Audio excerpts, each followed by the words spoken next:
آپ یہ دیکھیے کہ بینک اکاؤنٹس کے ذریعے پیسہ باہر جا رہا ہے، بینک اکاؤنٹس میں کوکین جیسے ڈرگ کا پیسہ براہ راست گر رہا ہے. میں نے 3 مہینے کی اسٹیٹمنٹ نکالی تھی وہ ایک کوکین ڈرگ ڈیلر کی، تو وہ 3 مہینے میں 3 کروڑ روپے کی اس کی اسٹیٹمنٹ تھی.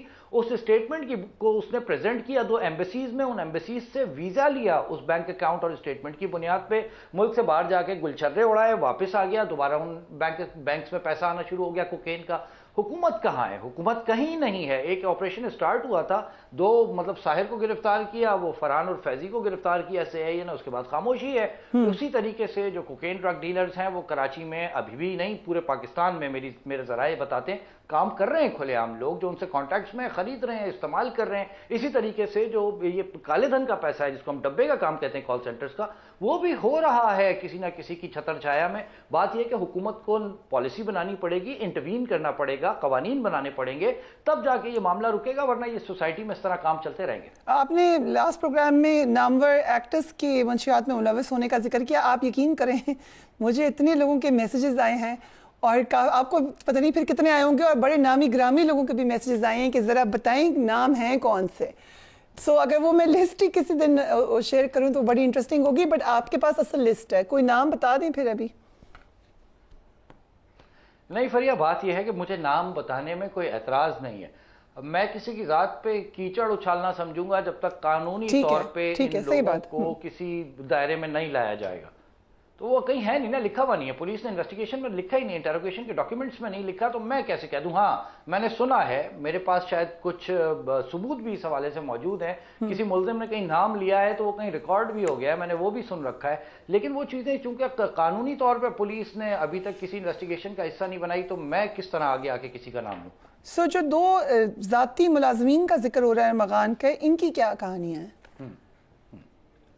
یہ عبد الرحیم ہے ایک کا نام، اور دوسرا جو ہے وہ رحیم. دونوں کے ناموں میں رحیم آتا ہے، مجھے ایگزیکٹلی اس وقت دوسرے کا نام یاد نہیں آ رہا. تو یہ دونوں بیسیکلی اس کے ذاتی ملازم تھے. اس نے ان کے نام پہ بینک اکاؤنٹس کھلوائے، اس میں یہ پیسے ڈلواتا تھا.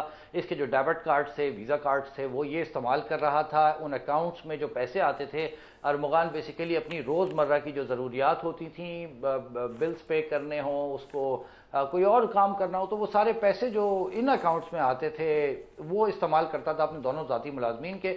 یہ ملازمین کچھ عرصے سے منظر عام سے غائب تھے.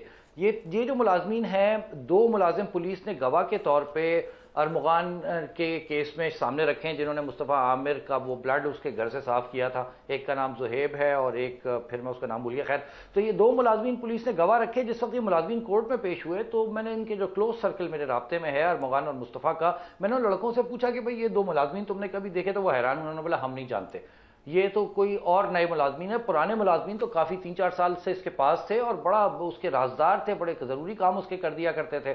پھر ہم نے ان ملازمین کی کھوج لگانا شروع کی تو FIA نے جو ہے اس کو ڈسکلوز کیا کہ جی 2 ملازمین ایسے ہیں جس کے ناموں پر بینک اکاؤنٹ، جو ان کے نام بے نامی بینک اکاؤنٹس ہیں بیسیکلی، جن میں پیسے اتارے گئے ہیں، اور مصطفیٰ نے معذرت ارمغان نے جو ہے اس پیسے کو استعمال کیا ہے. ہم نے پھر ان 2 ملازمین کا پیچھا کیا، پھر ان کے ہمیں ڈاکیومنٹس مل گئے، ہم نے وہ پبلک کر دیے. اس وقت ہماری اطلاع کے مطابق FIA بھی ان ملازمین تک پہنچ چکی ہے اور ان کے بیانات جو ہیں وہ قلم بند کیے جا چکے ہیں.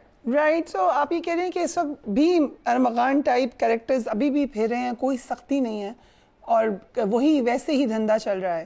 کیا گائیڈ لائنز دے سکتے ہیں عام شہری کو، پیرنٹس کو؟ what do they need to do to keep an eye؟ دیکھیں، پیرنٹس کو تو بہت زیادہ جو ہے نا وہ الرٹ رہنے کی ضرورت ہے. خاص طور پہ یونیورسٹیز اور کالجز جن کے بچے جا رہے ہیں نا، وہ تو انہیں اس وقت اوقاف کی نظر رکھنے کی ضرورت ہے اپنے بچوں پہ. وہ ان کا سرکل کیا ہے. دیکھیے، سب سے زیادہ خطرناک چیز جو ہے نا وہ گروپ سٹڈیز اور نائٹ سٹڈیز ہیں. بچہ نائٹ سٹڈی کا بول کے جاتا ہے کسی دوست کے گھر پہ، وہاں جا کے پھر یہ عمومی طور پہ میں نے جو ان لڑکوں سے بات چیت کی ہے، ینگسٹرز سے، تو وہ یہی بتاتے ہیں کہ ہم انیشیلی جو ہے وہ نائٹ سٹڈیز کرتے تھے، گروپ سٹڈیز کرتے تھے. اس میں کوئی 1-2 لڑکے کسی ڈرگ کے عادی ہوتے تھے، ہم نے شوق میں شروع کی، ہمیں مزہ آنا شروع ہو گیا، ہم ایڈکٹ ہو گئے. تو یہ تو نظر رکھنی پڑے گی پیرنٹس کو، کون لوگ ہیں، کن سے ملتے ہیں، ان کے موبائل فونز پر چیک رکھنا پڑے گا, ان کے لیپ ٹاپس پر چیک رکھنا پڑے گا, آئی پیڈس, ٹیبلیٹس, جو بھی مشینز وہ یوز کر رہے ہیں ان پہ, ان ڈیوائسز پر چیک رکھنا پڑے گا کہ کس قسم کا کانٹینٹ دیکھ رہے ہیں, کن لوگوں سے رابطے میں ہیں. اس کے بعد اگر وہ بیانڈ ارننگ ان کی کوئی لیونگز ہیں تو وہ دیکھنا پڑے گا کہ اتنا پیسہ تو ہم اپنے بچے کو جیب خرچ دے نہیں رہے جتنا وہ خرچہ کر رہا ہے. پھر کچھ بہت ٹیکنیکل چیزیں, بچے کا لائف سٹائل, وہ سوتا کتنا ہے, وہ کس ٹائم پہ سوتا ہے, وہ کس طرح سوچ رہا ہے, اس کا اینگر اس میں کتنا ہے, زیادہ جذباتی ہو رہا ہے, غصہ ہو رہا ہے, چڑچڑا رہا ہے, ان چیزوں کو اب فوکس کرنا پڑے گا. اس کے بعد جا کے آپ کو پتہ چلے گا آپ کا بچہ جو ہے وہ کہاں کھڑا ہے. لیکن اس کے ساتھ ساتھ قانون نافذ کرنے والے اداروں کو اور حکومتوں کو سنجیدگی سے لینا پڑے گا اس کیس کو, اور اس کی بنیاد پر سخت قوانین بنانے پڑیں گے. منشیات فروشی میں ملزم پکڑا جاتا ہے, ہفتے بعد باہر آ جاتا ہے, کوئی بڑی بات نہیں ہوتی, کامن پریکٹس ہے, کامن روٹین ہے. کراچی میں 15 دن 20 دن جیل کسٹڈی ہوتی ہے, ضمانت لیتا ہے, باہر آ جاتا ہے. یہ ضمانت والا سسٹم ختم کرنا پڑے گا, ایسے قوانین بنانے پڑیں گے. گرفتار ہونے کے بعد ضمانت نہیں ہوگی جب تک کہ کیس کا فیصلہ نہ ہو جائے. اس قسم کے قوانین ہوں گے تو شاید کچھ سدھار ہو معاشرے میں, ورنہ یہ زہر تو بہت پھیل چکا ہے اب. رائٹ.